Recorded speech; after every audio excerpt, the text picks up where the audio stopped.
The soulful strains of Irvin Mayfield's Seventh Ward Blues, streaming from the iPod speakers, were drowned out by the buzzsaw as Jamal Johnson split a panel of sheetrock lengthwise down the middle. He stacked the two pieces together and propped them against his truck's lowered tailgate, then placed another board on the saw table and repeated the process. Jamal snatched the rag from his back pocket and mopped sweat from his brow. He'd lived in the small town of Gauthier, Louisiana for over a year now, and he still wasn't used to this oppressive heat. Arizona saw its share of triple-digit highs, but the added humidity made the air here thick enough to choke on. He hauled the drywall up the back porch steps of the 1870s Victorian he'd purchased a few months earlier. Careful not to drag it, he gingerly navigated through the narrow hallway and, when he reached the dining room, fitted the board against the exposed wall stud and positioned a nail. He slid the hammer from the holder on his tool belt, but it slipped from his fingers, crashing to the floor and tearing through the protective plastic sheeting. "Damn it," Jamal bit out when he noticed the chip left in the hardwood flooring underneath. He tried to balance the drywall with one hand while stooping for the hammer, but his hand slipped and the sheetrock fell forward. He hopped out of the way just before it could crash on top of him. Jamal's head slumped in frustrated defeat as a puff of powdery dust floated up from where the drywall lay in a crumbly mess at his feet. Damn.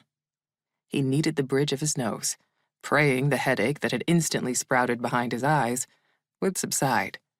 But Jamal knew his troubles were far more complicated than the throbbing in his skull. He was in over his head. Way over his head.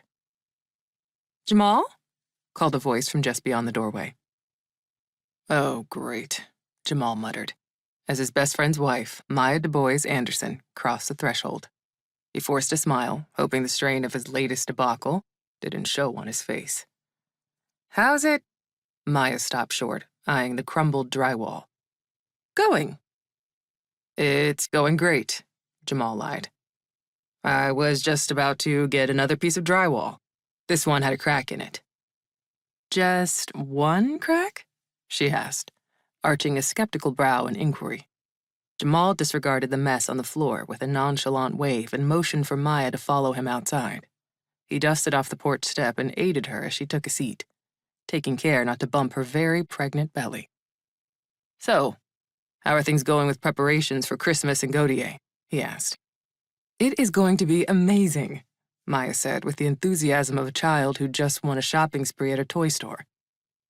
"That article in Essence magazine about the Louisiana African American Heritage Trail was the best publicity we could have ever asked for. The new City of Gauthier website is averaging 500 hits a day. When do you think you'll have the website for Belle Maison up and running?" The website? He was more concerned with making sure the house would be up and running.